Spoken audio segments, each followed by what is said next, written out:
हिंदी में क्या कहते हैं इसको, बहुपद, और इंग्लिश में क्या कहते हैं, पॉलिनोमियल। ठीक है, तो हमें पता होना चाहिए कि बहुपद क्या होता है और पॉलिनोमियल। ये समझाने से पहले एक चीज़ हम समझेंगे कि यहाँ पर क्या होता है कि पहले पूर्ण संख्याएं, जैसे हम इंग्लिश में क्या कहते हैं, होल नंबर्स, कि होल नंबर्स क्या होते हैं। तो देखो, जैसे हमने बहुत तरीके की संख्याएं हमें पता है, जैसे हम कहें कि नेचुरल नंबर हमें पता है, कौन सा नंबर, नेचुरल नंबर, ठीक है, ऑड नंबर भी पता है ना, इवन नंबर भी पता है। ऐसे ही हमें एक चीज़ और भी पता है कि होल नंबर। जैसे अगर हम नेचुरल नंबर की बात करें, ये 1 से स्टार्ट होते हैं, 1 2 3 4 एंड सो ऑन, आगे बढ़ते चले जाते हैं, है ना। और ऑड नंबर की बात करें, जो सिंपल सी बात हम कहें तो वो जो 2 के टेबल में नहीं आते जो 2 के टेबल में नहीं आते, जैसे 1 3 5 7 9 11 13 15 एंड सो ऑन। और इवन नंबर हमें पता है जो 2 के टेबल में आते हैं। सिंपल सी बात क्या है, जो 2 के टेबल में आते हैं, जैसे 2 4 6 8 10, ये चलते जाएंगे, है ना। और ऐसे ही हमें एक चीज़ और पता है कि क्या, प्राइम नंबर, इसका भी बहुत ज़्यादा यूज़ होता है। अभाज्य संख्या बोलते हैं इसे, हिंदी में क्या बोलते हैं, अभाज्य संख्या। प्राइम नंबर का भी क्या है, जो सिर्फ अपने ही टेबल में आता है, अपने टेबल में आता है या फिर 1 के टेबल में आता है, जिसके 2 फैक्टर होते हैं। जैसे 2 अपने ही पाड़े में आएगा या तो 1 के पाड़े में आएगा, 2 के बाद 3, फिर 5 7 9 नहीं आएगा, क्योंकि 9 जो होता है 3 के टेबल में आता है, तो 9 प्राइम नंबर नहीं है, ये कंपोजिट नंबर होगा। ठीक है, तो इसके बाद क्या आएगा, 11, फिर 13, 15 नहीं आएगा, फिर 17 19, और ऐसे ही चलता जाएगा। तो ऐसे ही हमारे प्राइम, हमने ये देखा कि natural number, odd number, even number, prime number. तो ऐसे ही एक नंबर जिसकी हमें ज़रूरत है इस चैप्टर में समझने की, वो है होल नंबर, यानी कि पूर्ण संख्याएं। होल नंबर क्या होते हैं, देखो नेचुरल नंबर और होल नंबर में सिर्फ एक फ़र्क है। वो क्या फ़र्क है, नेचुरल नंबर जो होते हैं वो 1 से स्टार्ट होते हैं। कहाँ से स्टार्ट होते हैं, 1 से। और जबकि अगर हम होल नंबर की बात करें तो होल नंबर में कहाँ से स्टार्ट हो रहे हैं, 0 से। तो इन दोनों में क्या डिफरेंस है, 0 का, कि नेचुरल नंबर में 0 नहीं आता, होल नंबर में 0 आता है। तो इनकी हम बात करेंगे कि मैंने क्यों लिखे हैं कि ये नेचुरल नंबर और होल नंबर, एक्चुअल में होल नंबर की हमें क्या ज़रूरत है, ये भी हम समझेंगे। ठीक है, तो अब इसको स्टार्ट करते हैं। सबसे पहले कि हम पॉलिनोमियल यानी कि बहुपद क्या है, ध्यान से समझते हैं। जैसे इसमें हमारे पास कुछ टर्म्स होंगे। एक होगा हमारा एक पदी बहुपद, जिसे हम मोनोमियल कहेंगे। एक होगा द्विपदी बहुपद, जिसे बाइनोमियल कहेंगे। एक होगा त्रिपदी बहुपद, जिसे ट्राइनोमियल कहेंगे। फिर ऐसे ही हम रेखिक बहुपद की भी बात करेंगे, जिसे हम लीनियर पॉलिनोमियल कहते हैं। फिर उसके बाद द्विघात बहुपद, जो क्वाड्रेटिक पॉलिनोमियल होता है। और उसके बाद त्रिघात बहुपद, जो क्यूबिक पॉलिनोमियल होता है। तो इनको समझते हैं ये होते क्या है। जैसे यहाँ पे टर्म, ये जो हमारा वर्ड है ना, मोनो का मतलब होता है 1। मैंने पहले भी बताया था आपको, काउंटिंग लिखवाई थी ना 10 तक, है ना। तो मोनो का मतलब क्या होता है, 1। और हिंदी में जैसे हम देख रहे हैं एक पदी बहुपद, जिसमें केवल एक ही टर्म होता है, एक पद होता है। जैसे मैंने यहाँ लिख दिया x, तो इसमें कितने टर्म है, केवल एक ही टर्म है। ठीक है, मैं यहाँ पर लिख देता हूँ 2x², तो ये भी, इसमें भी कितने टर्म है, एक ही है। और जैसे मान लो मैं सिर्फ यहाँ लिख देता हूँ x³ या कुछ भी लिख देता हूँ यहाँ पर। ठीक है, इस तरीके से मैं कुछ भी अगर टर्म्स लिखता हूँ तो ये कौन सा हुआ हमारा, एक पदी बहुपद हुआ, मोनोमियल हुआ। ठीक है, अरे बात समझ में, क्यों, क्योंकि इसके अंदर सिर्फ एक ही टर्म है। लेकिन अगर हम दूसरा देखें, द्विपद बहुपद, मतलब बाय का मतलब क्या होता है, 2, बताया था मैंने। ठीक है, मोनोमियल, बाइनोमियल, ट्राइनोमियल। ऐसे ट्राई का मतलब क्या होता है, 3, है ना। तो द्विपद क्या होते हैं, यानी मोनोमियल, बाइनोमियल क्या होते हैं, जिसमें 2 टर्म आते हैं। कितने टर्म आते हैं बेटा, 2। जैसे अगर मैं यहाँ लिख दूँ x+2, तो इसमें कितने टर्म हुए, 2, एक घेरा और एक घेरा, 2 टर्म हो गए। फॉर एग्जाम्पल मैं यहाँ लिख देता हूँ 6x²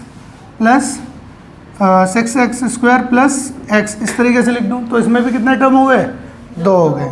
तो ये क्या हुआ, जिसमें 2 टर्म होते हैं उसे हम बोलते हैं बाइनोमियल। समझ में आ रही है बात, यार आ रही है, द्विपद बहुपद। और आगे देख लेते हैं, और एग्जाम्पल लिख लेते हैं। मान लो मैं लिख लेता हूँ ऐसे x² प्लस x, इसमें भी कितने टर्म हुए, 2। और ऐसे यहाँ लिख लेते हैं, मान लो -3x और -1, इस तरीके से भी कुछ भी हम लिखें इस तरीके से, वो क्या, बस कंडीशन क्या है, उसमें कितने टर्म हैं, 2, 1 2 1 2, इस तरीके से। तो ये हो गया हमारे द्विपदी बहुपद या द्विपद बहुपद या बाइनोमियल। एक होता है हमारा ट्राइनोमियल। ट्राई का मतलब क्या होता है? 3, जिसमें कितने टर्म होंगे? 3 होंगे, जिसे हम हिंदी में क्या कहेंगे? त्रिपद बहुपद। जैसे मैं यहाँ पे लिख देता हूँ x² + x + 3, मैंने अगर ये लिख दिया तो इसमें कितने टर्म हो गए? 1 2 3, तो ये त्रिपद बहुपद हो गया, यानी ट्राइनोमियल हो गया। मैं यहाँ पर ऐसे लिख देता हूँ 4x² + x - 1, ठीक है, तो ये भी कितना हो गया? इसमें भी 3 टर्म हो गए, तो ये भी त्रिपद हो गया। मान लो यहाँ पे हम लिख लेते हैं 9x² - 2x + 1, कुछ भी हम इस तरीके से लिखते हैं। तो ये हमारे क्या हो गए? बताओ कैसे टर्म हो गए? ये हमारे कितने पद हो गए? इसमें 3 पद, त्रिपद हो गया, ट्राइनोमियल हो गया। यहाँ तक की बात समझ में आई? जिसमें एक टर्म होता है एक पदी, जिसमें 2 होते हैं 2 द्विपद, जिसमें 3 होते हैं त्रिपद, मोनोमियल, बाइनोमियल और ट्राइनोमियल। अब यहाँ पर बात करते हैं दूसरे तरीके से। यहाँ तो हमने टर्म वाइज देखा कि इसमें कितने टर्म थे, यहाँ पर हम देखते हैं उसकी पावर के हिसाब से, जिसे घात कहते हैं। क्या कहते हैं हम? घात। और घात को इंग्लिश में क्या कहते हैं बेटा? डिग्री। क्या कहते हैं? डिग्री। यहाँ पर हम देखेंगे अब डिग्री के हिसाब से।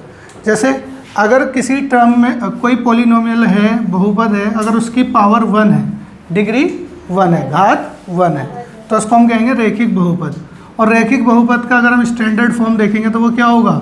ये होगा ax + b। और याद रखना जो इसके साथ a होगा वो क्या होगा? कभी भी 0 नहीं होगा। अगर ये 0 हो गया तो x की 0 से मल्टीप्लाई होगी तो क्या हो जाएगा? 0 हो जाएगा। इसलिए a की वैल्यू क्या नहीं होगी? 0 नहीं होगी, ठीक है। अगर मैं जैसे यहाँ पर लिख देता हूँ इसकी स्टैंडर्ड फॉर्म, जैसे मैंने यहाँ लिखे, इसके एग्जाम्पल देखते हैं। जैसे मैंने लिखा 2x + 3, ठीक है। तो वैसे अगर देखोगे टर्म वाइज देखोगे तो इसमें 2 टर्म आ रहे हैं, 1 2, तो ये इसके हिसाब से क्या हो गया? द्विपद हो गया, बहुपद, क्योंकि इसके अंदर 2 टर्म है। लेकिन अगर हम इसको पावर के हिसाब से देखते हैं, घात के हिसाब से देखते हैं, जो इसकी डिग्री है उसके हिसाब से, तो इसकी पावर क्या होगी?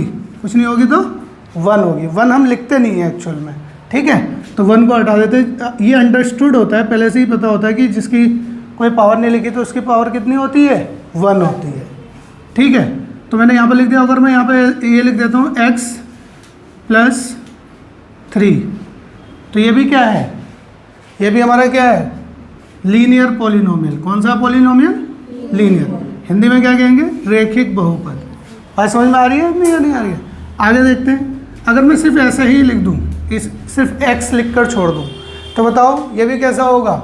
ये भी लीनियर पॉलिनोमियल होगा, रैखिक बहुपद होगा। लेकिन अगर मैं इसको टर्म के हिसाब से देखूं कि इसके अंदर कितने टर्म्स हैं, तो कितने, जैसे यहाँ पर 1 2 थे तो हमने इसको द्विपद बोला था, इसमें 3 थे तो इसको त्रिपद बोला था। लेकिन अगर मैं जिसमें 1 था तो उसको एकपद बोला था। तो अब इसमें बताओ कितने टर्म्स हैं? सिर्फ 1 है। टर्म वाइज अगर हम देखेंगे तो ये इसमें आएगा मोनोमियल में, ठीक है। लेकिन अगर हम इसको पावर के अकॉर्डिंग देखेंगे, इसकी डिग्री के घात के हिसाब से देखेंगे, तो इसकी घात कुछ नहीं होगी, तो क्या होगी? 1 होगी। तो ये क्या हो जाएगा? हमारा रैखिक बहुपद, ठीक है। अब मैं ऐसे लिख देता हूँ, मान लो कि 2x - 1, ये भी क्या है? रैखिक बहुपद। और भी एग्जाम्पल हम ऐसे लिख सकते हैं। तो अगर आपसे पूछा जाए कि इसमें अगर इससे कंपेयर करना है स्टैंडर्ड फॉर्म से, तो यहाँ पर इसको हम अगर ऐसे लिखें ax + b, तो अगर हम कंपेयर करेंगे तो a की वैल्यू हमें कितनी नज़र आएगी? यहाँ से 2, और b की वैल्यू कितनी नज़र आएगी? 3। बात समझ में आ गई? लेकिन रिमेंबर वन थिंग, क्या कि a कभी भी 0 के इक्वल नहीं होगा। अगर a 0 के इक्वल हो गया तो ये पूरा ये वाली वैल्यू 0 हो जाएगी, फिर ये लीनियर मतलब ये हम ये कह सकते हैं कि रैखिक बहुपद नहीं बनेगा, लीनियर पॉलिनोमियल नहीं बनेगा। दूसरा देखते हैं, द्विघात बहुपद, क्वाड्रेटिक पॉलिनोमियल। नाम ही इसका सजेस्ट कर रहा है द्विघात, मतलब जिसकी घात कितनी है? 2, ठीक है। तो अगर हम बात करें घात कितनी होनी चाहिए इसकी? घात को इंग्लिश में क्या कहेंगे हम? डिग्री। तो कितनी होनी चाहिए इसकी? 2। अगर जिसकी घात 2 है तो वो कौन सा हो जाएगा? हमारा द्विघात बहुपद। और इसका जो इसकी जो स्टैंडर्ड फॉर्म होगी वो ये होगी ax² + bx + c। देख रहे हो ना स्क्वायर, यहाँ पर स्क्वायर लगा, मतलब पावर क्या है इसकी? 2, घात कितनी है? 2, ठीक है। और यहाँ पर भी क्या होगा कि a 0 के इक्वल नहीं होगा, क्योंकि अगर a 0 के इक्वल हो गया तो ये पूरा 0 हो जाएगा, फिर तो ये कहाँ रह जाएगा? द्विघात थोड़ी रह जाएगा, फिर तो ये इतना बचेगा जो कि इसमें पहुँच जाएगा। अरे बात समझ में? तो तो इसके एग्जांपल अगर हम लिखें तो कैसे लिख सकते हैं, जैसे 3x² प्लस 2x प्लस 1। अगर मैंने इसको लिखा है तो ये कैसा बहुपद होगा, हमारा द्विघात बहुपद होगा। क्यों होगा, क्योंकि इसकी घात कितनी है 2, पावर कितनी है इसकी 2। ठीक है, अगर मैं इसको टर्म वाइज देखने लग जाऊँ कि इसमें कितने टर्म्स हैं, बताओ कितने टर्म्स हैं इसके अंदर, 3 है। जैसे जिसमें 3 टर्म्स होते हैं उसको हम क्या कहते हैं, त्रिपद या ट्राइनोमियल। बात समझ में आ रही है इतनी या नहीं आ रही। तो ये क्या हुआ हमारा, अगर हम इसको डिग्री के हिसाब से देख रहे हैं, घात के हिसाब से देख रहे हैं, तो ये द्विघात समीकरण हुआ, पॉलिनोमियल हुआ, है ना। लेकिन अगर हम इसको टर्म वाइज देख रहे हैं तो ये क्या हुआ, त्रिघात, और सॉरी त्रिपदी बहुपद, ट्राइनोमियल। और एग्जांपल ले लेते हैं, अगर मैं किसी इसको ऐसे लिख देता हूँ x³ प्लस x, तो बताओ ये 3 है, इसकी पावर कितनी है, ये 3। ठीक है, तो ये भी क्योंकि इसकी जो पावर है कितनी है वो 3। और यार 3 क्यों लिख ली मैंने, मैं तो द्विघात बता रहा हूँ, मतलब यहाँ 2 लिख लेते हैं, ये लिख लिया हमने, है ना। तो ये भी क्या हुआ, द्विघात हुआ। ठीक है, और अगर मैं सिंपल ऐसे ही लिख देता हूँ, सिंपल ये मान लो मैंने ऐसे लिख दिया x की पावर 3, तो भी यार मैं बार बार 3 क्यों लिख रहा हूँ, x की पावर 2 लिख दिया मैंने, है ना। तो 2 लिख दिया तब भी ये क्या होगा, मतलब घात से चेक करना है ना इसको, इसकी पावर कितनी है 2 है, 2 है तो क्या कहेंगे हम इसको, द्विघात, यानी कि क्वाड्रेटिक पॉलिनोमियल। बात समझ में आ रही है इतनी। आगे देखते हैं और एग्जांपल लिख लेते हैं। जैसे अगर मैं यहाँ पर लिख लेता हूँ x³ प्लस 2, तो अगर मैं इसको देखूँ तो ये भी क्या होगा, ये भी क्या होगा, यार मैं बार बार 3 ही लिख रहा हूँ, बार हद हो गई, दिमाग में 3 चल रहा है। ठीक है, तो ये भी क्या हो गया, हमारा द्विघात हो गया। और एग्जांपल ले लेते हैं, जैसे x² प्लस x प्लस 1, ये भी क्या हो गया, द्विघात हो गया। टर्म वाइज देखें तो इसमें 3 टर्म है, इसमें 2 हैं, इसमें 1 है, इसमें 2 है, इसमें 3 है।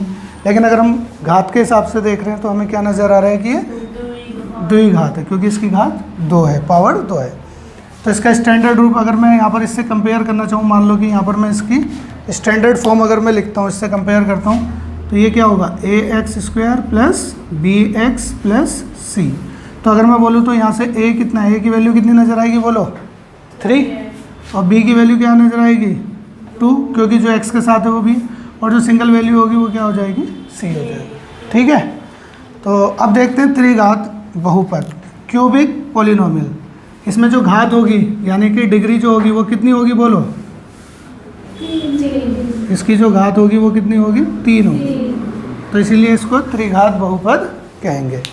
ठीक है, इसकी स्टैंडर्ड फॉर्म क्या होगी, ये होगी ax³ plus bx² plus cx plus d। और यहाँ पर भी क्या होगा, a 0 के इक्वल नहीं होगा। अगेन फिर वही बात होगी कि अगर मैं यहाँ पर a को 0 रख दूंगा तो ये पूरी वैल्यू इधर वाली क्या हो जाएगी, ये पूरी वैल्यू 0 हो जाएगी, तो फिर ये आगे वाला बचेगा। आ रही बात समझ में। एग्जाम्पल देखते हैं इसके कुछ, जैसे x की power 3 plus 2x² plus 3x plus 4। अगर मैंने ऐसे लिख दिया तो इसमें देखो हाईएस्ट पावर कितनी है, तुम तो कहोगे कि पावर 2 भी है यहाँ पर और पावर 1 भी है, लेकिन जो सबसे बड़ी पावर होती है वो चेक करनी होती है हमें। कौन सी पावर चेक करनी होती है, जो सबसे बड़ी पावर होती है। तो इसमें सबसे बड़ी पावर कितनी है, 3 है। तो ये क्या हो गया हमारा त्रिघाती बहुपद या फिर क्यूबिक पॉलिनोमियल। ठीक है, आगे बात समझ में। और एग्जांपल देखते हैं इसका। अगर मैं सिर्फ ऐसे ही लिख दूं तो ये भी क्यूबिक है, क्योंकि पावर क्या है इसकी, 3। और मैं ऐसे लिख दूं x³ प्लस 2x, तो ये भी क्यूबिक हुआ।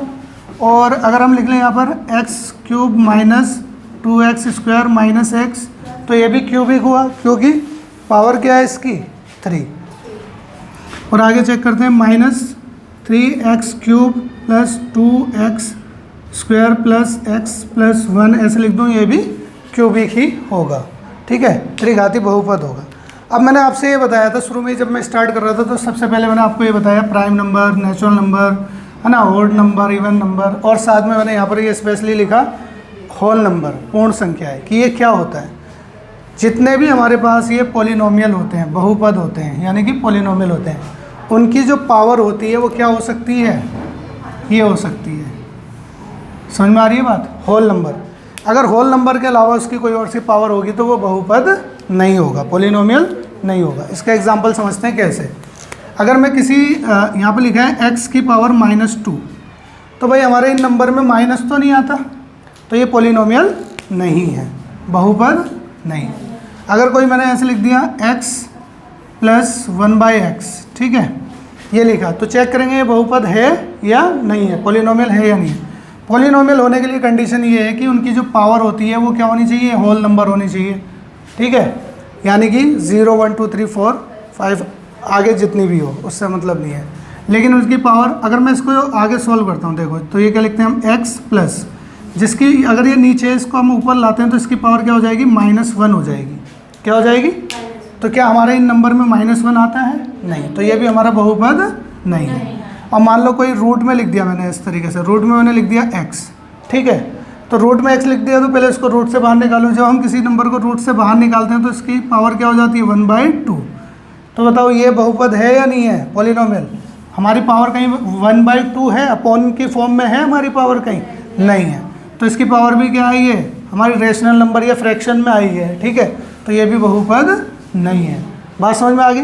तो कोई भी पॉलिनोमियल मतलब बहुपद कब कहलाएगा, अगर उसमें जो हमारे जो चर होते हैं, जैसे ये मैंने जो x लिखा है ना, जितने में भी x लिखा है ये सब क्या कहलाते हैं, इसके चर कहलाते हैं, ठीक है, यानी कि वेरिएबल। अगर वेरिएबल की पावर 0 है, 1 2 3 4 5 इन होल नंबर है तो वो पॉलिनोमियल होगा, बहुपद होगा। और अगर इसके अलावा उसकी पावर कोई और सी आ जाती है जो होल नंबर नहीं है, जैसे कि वो माइनस में आ जाए या फिर अपॉन में आ जाए या डेसिमल में आ जाए, फ्रैक्शन है ना, डेसिमल में मतलब कि जैसे कि अगर मैं एक एग्जांपल और ले लेता हूँ, अगर मैं यहाँ ऐसे लिख देता हूँ x स्क्वायर प्लस x की पावर 3.5, तो देखो यहाँ पर क्या हुआ, पावर किस में आ गई है, डेसिमल में आ गई है। तो ये डेसिमल वाला भी, ये भी हमारा क्या होगा, ये भी बहुपद नहीं होगा। इतनी बात समझ में आई या नहीं आई? ठीक है, तो ये हमारा इसका पूरा बेसिक है, आज का बेसिक जो मैंने तुम्हें समझा दिया है। उम्मीद है कि समझ में आ गया होगा। आ गया अच्छे से समझ में, या कोई डाउट है? अगर कहीं पे डाउट है तो कुछ पूछो। आ गया सही से समझ में? तो नोट कर लो अब इसको, ठीक है।